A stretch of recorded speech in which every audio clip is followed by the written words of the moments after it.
Hi guys, I'm Shmee, hello and welcome back to the channel where you join me today for my first drive in the Polestar 2, but not only that, my first drive in an electric car full stop here at the Nurburgring. We're going to take out the Polestar 2 to go for some laps to see what it's all about. As the name suggests, the second model from Polestar, the crossover all-electric small form SUV. We'll go through it in detail, have a look at the exterior, the interior, and go over some of the numbers before heading on out to take this for a run here at the Green Hell to see what the Polestar 2 is like when you drive it in anger.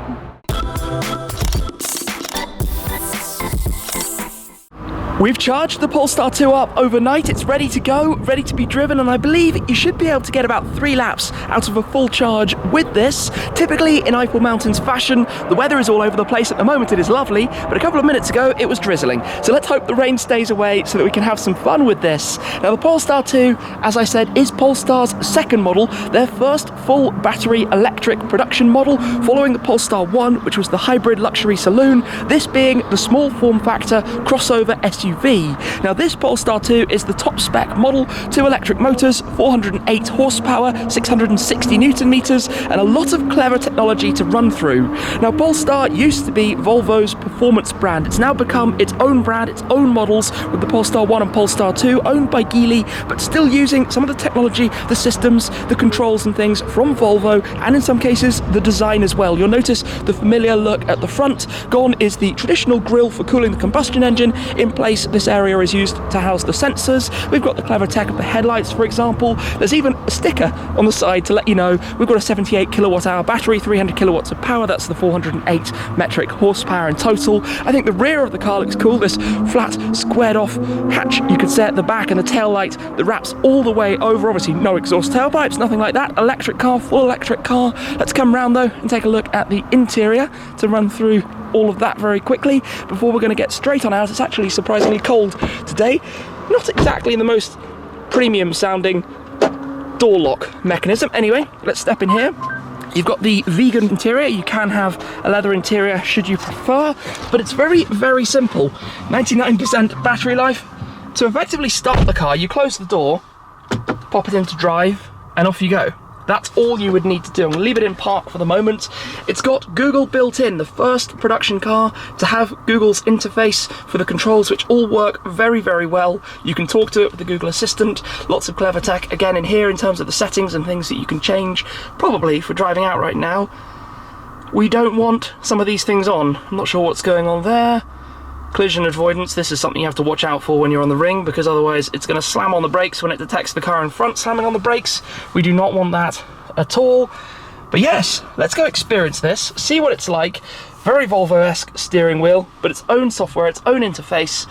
Very simple interior actually, but one that works nicely. It's clean, it's smart, it's all round well presented. But this is the Polestar 2 and the Nürburgring is awaiting, so let's head over. Right on cue, no more than 2 minutes later, I promise, it started to rain again. We are here in the Eiffel Mountains, you cannot predict these things, and now of course the sun is back out, so things should probably dry up very, very quickly. He says the ground already is here, and then we'll get this out onto the Nürburgring. Right, into drive. Nice and simple. Seating position is a little bit high, and there are some funny things about the interior of this, but we will talk more about those when we return. For the moment, it is that silent departure in a UFO-like EV, electric car life, hey? Something that we're still getting used to, but like I say, my first lap coming up here at the Nürburgring in an electric car. Now, I've been looking forward to bringing my Taycan over, but of course at the moment that is in the UK. This, however, is a very different proposition. I know the guys here, Misha and Robert, have had some fun with the Polestar 1 and the Polestar 2. Initial impression, it rides smoothly, it's gentle, it's calm. You know, that whole EV style silence but also effortlessness that combustion engines don't have unless you're in a Rolls Royce or something of that nature. Just getting myself fully comfortable. We've effectively got one pedal driving. Lifting off the throttle brings it right down to a standstill as if you were braking gently. Obviously that helps with the regenerative braking and keeping the battery topped up. Yeah, that's a strange thing you have to get used to. AMG GTR coming the other way. I think we're going to squeeze on through then. down towards the entrance of the Nordschleife today, which is of course tourist drives, Touristenfahrten, which means public toll road, road rules apply. It's not a race, overtaking only on the left. It's all about having fun and enjoying the car in an environment that is significantly more exciting than on a normal road in terms of acceleration and getting a sense of the performance that it offers. So let's head on down. I've got my card in my pocket and we'll go on out. The skies are looking pretty gloomy. I am actually going to turn off the one pedal driving for this. We've got creep you can set as well. We've got the steering feel. I'm probably going to put that into firm. ESC can go into sport mode. Maybe we'll do that in a moment. But let's get straight on out. Lots of cars around. Porsches, BMW M cars, all sorts. Give that a bleep. Then out we can go. I think we're going to have a GT3 coming past us almost instantly, but we're going out for a full lap of the Nordschleife, one of the most dangerous pieces of tarmac in the world. We have 98%. Right over the bump quite nicely. Loud thud, but comfortable feel. So get ready to put the foot down. Let's go. 408 horsepower, not necessarily the fastest thing in the world, but still gets a move on decently as we've got sunshine down towards Tiergarten. Actually, this is decently quick. 180 kilometers, 190 kilometers. We've got 200 kilometers an hour through the first compression at Tiergarten. Feeling a bit of the weight though. Obviously the problem with any battery electric car is that additional weight that you're carrying around as low as possible. It's so strange doing this in silence. It is so strange. And I've got a GT3 coming up fast behind, I think. As soon as he's right beside us, I'll pull out of the way to let him go through. Heavy on the brakes. In fact, I'm just going to take it easy now, let him go flying through here. Sounds good.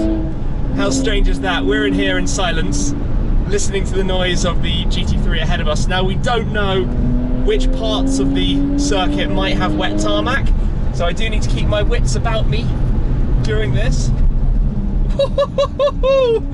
You can actually get a move on. Now, I have driven a Tesla Model 3 with StarTech on track before, and I was surprised at that experience as well, how entertaining it was. And this is instantly similar. It's just a different sensation without the engine sound. Got some very technical corners here. You can hear a lot more of the tyres squealing. Foot flat on the floor then. 150 Ks, 160 Ks, 170, 180, 190. Just shy of 200 up the hill there. Line of cars up ahead, but that's all right for me. Actually sits quite decent. I mean, yes, there's a bit of body roll, of course. This is not a track car. What it is a performance take on an electric SUV.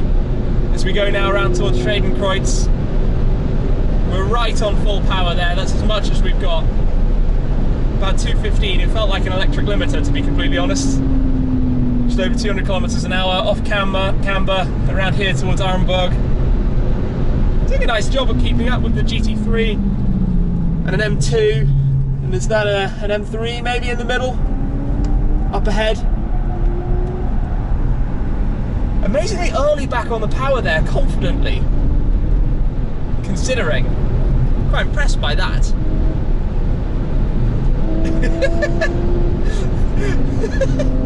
As we come flying down.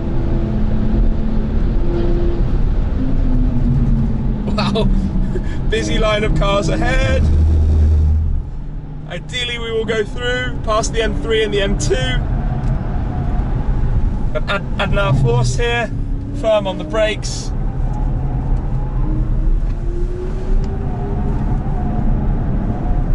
This is where I want a bit more power. Foot is flat, so they can pull away. We're down to 85% of charge at the moment. Starts to move around a little bit there. Gosh, this is the strangest sensation, and I'm sure there is no sense of speed on the video in the way that we're feeling it, but you can probably tell from the fact that there's an M3, an M2 and a GT3 ahead of me that I'm actually managing to cling to this thing is quite impressive. Now that's cool. A van completely covered in stickers. That's what I love about the Nürburgring. Anybody can drive here and just have a good time. You see coaches, you see all sorts of vans leaning on it. So we come to Versailles in the slow section. It'd be interesting to see how early I can get back on the power out of here. Or throw that weight through. Oh, traction there. Traction was limiting me big time. Get as much speed as possible to go up the hill. This is always the struggle. Now we're carrying the weight and I would like the speed to build up faster. 140, 150, come on. Come on, Polestar 2. The guys ahead are just slightly getting away from us now. Heavy braking zone into Bergwerk.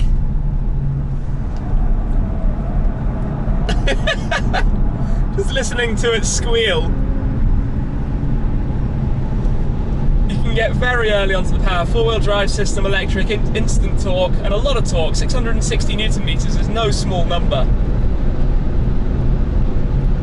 Down to 80%, keeping my eyes on that.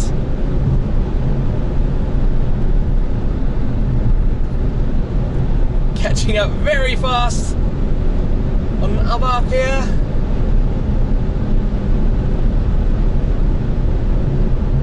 Carrying very decent pace as well.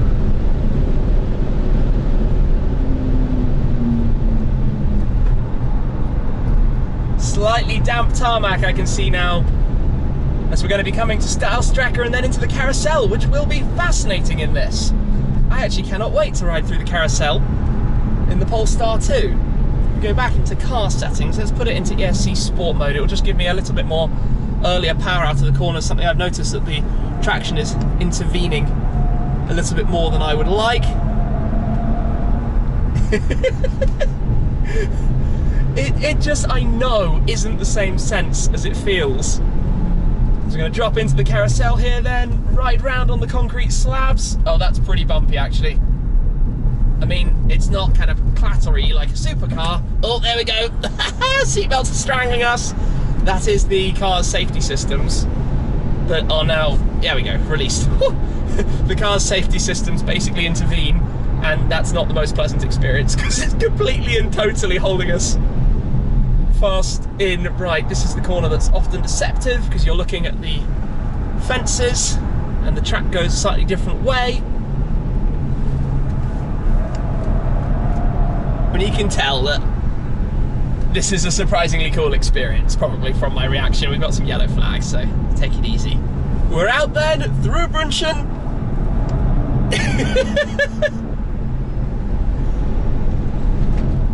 This has so... Listen to it, squealing away. It's definitely better with many of these safety systems turned off, obviously, otherwise it would see the car in front braking every time. So we ride over some curbs and throttle us back. Busy, busy, busy ahead here. So we've got the jump. You feel the weight there. Okay, watching what's going on in front of me. Okay.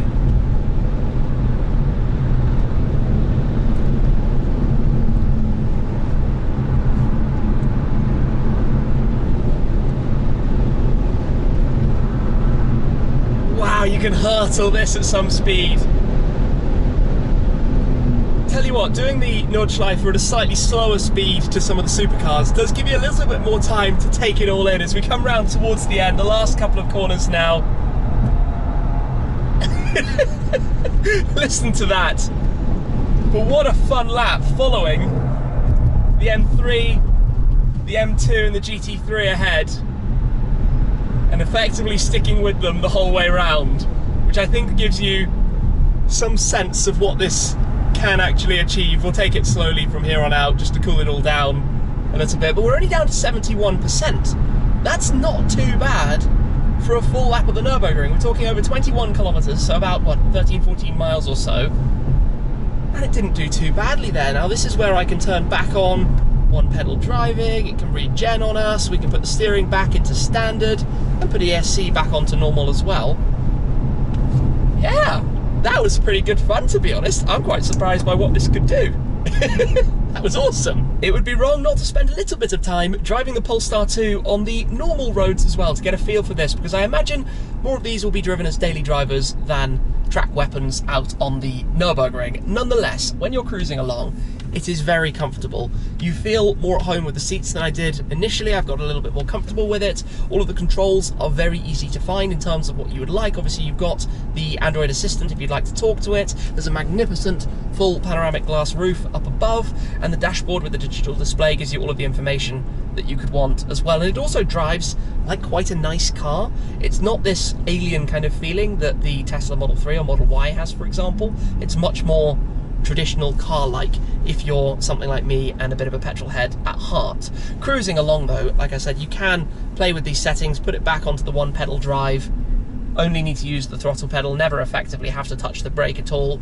as we're cruising past the Nürburgring sign here at the Nürburgring Boulevard, but basically just, you know, taking things easy, chilling, enjoying the car and learning a little bit more about it. Now, one thing we did just have, which was parked at the side of the road, so slightly off the road, and with cars passing, a car approaching from behind triggered the automatic rear impact collision detection, yanked the seatbelts even harder than out on the Nürburgring, I suppose expecting that we're about to be hit from behind, and unfortunately that wasn't the world's most pleasant experience, because it was a little bit of a shock, a little bit of a surprise. The pace and the acceleration here is impressive. It actually brakes surprisingly firmly on the automatic one pedal driving as we're heading straight into the very, very miserable weather.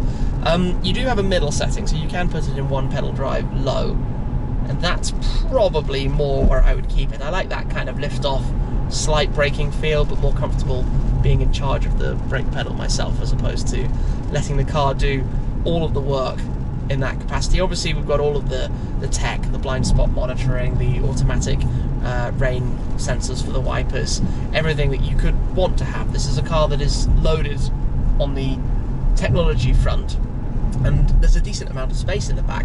Luggage space, 440 litres, including the back and a little bit up front as well. Comfortable seating position behind, although not the tallest in the world, because it started life as the Volvo XC40 concept, effectively, a taller SUV, and then became this more sporty, low-slung, crossover type format. And cruising here, you know, you've also got the adaptive cruise, and you can change it, by the way. You can change from the adaptive cruise into the if you prefer normal cruise control or speed limiter, which is something often you can't have. If you have an adaptive cruise sensor, you can't use normal cruise control, so I quite like that it offers us that. We've got the charge screens, we're down to 68% now. We've got a nice twisty road actually ahead of us in a moment. Braking feel is good. Some of the firmer braking on track we noticed was slightly washy, but considering the weight and the size kind of things, you might expect that, so it's not that big of a problem overall. Now if we roll out this way, this road is very, very fun, and in here I suppose it's going to be a bit of a blast. Just unfortunate that the weather is now coming down a little bit harder. Nonetheless, let's go enjoy this. So we've got the lighter steering. You can feel it's significantly lighter than I had it on the Nordschleife. I'd probably actually be tempted to go for the sportier steering all the time. This feels like there's a little bit of play in it.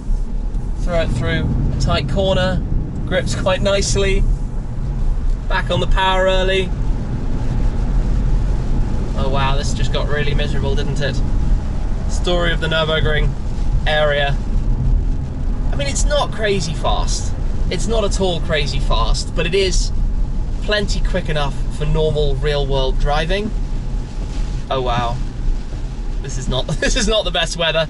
I guess we should have a better look around the interior. I'll find somewhere to, or maybe head back to base and show you a lot more of what we've got going on in here. That weather got horrendous very, very quickly, but only a few minutes later, we now have the sun back out, everything is drying again. This is just what happens out in the Eiffel Mountains. But let's take a better look then at some of the interior of the Polestar 2. Now, very quickly, before we do that, check out what else we've got here as well. a Polestar 1, the first introduction. The naming system is fairly easy to work out. This was the luxury sports coupe hybrid, coming in at about £140,000, so a very different proposition to the Polestar 2 that we're looking at here. And it's 300 kilowatt guys, the 2 electric motors, all-wheel drive system, costing £50,000, 60,000 euros, or 63,000 US dollars. Now let's take a better look at this. We'll go through everything up front. At the moment, it's all in the seating position I had for driving in terms of the front seat. So let's have a look at how much space that leaves in the back. Now climbing in, you have to step over the arch, which does protrude a little bit forwards. It's not the easiest entry in the world. When you're here, there's decent knee room in front of you, but for taller people in the back, it's going to feel a little bit claustrophobic. There's not a huge amount of space between here and the glass roof. Now that certainly helps, and it looks fantastic, and you have this amazing detail of the Polestar logo reflecting there off from the back of here on the glass up top, but it's not, you know, it's not the most spacious thing back here, and in part that's due to having these very narrow side windows and also a very narrow sloping rear window, which doesn't give you huge amounts of visibility from up front. Back here we do have the same vegan leather free interior in terms of all the finishing, that minimalistic look, very clean in its appearance. We've got the heated seats back here as well, and some nice metal type finishes for the air conditioning vents. Now to climb back out, let's have a quick look at the amount of luggage space that we've got as well. Obviously the windows all tinted over the top to give that smooth appearance. Back here you can wave your foot underneath, which I think, yep, should open it up for us.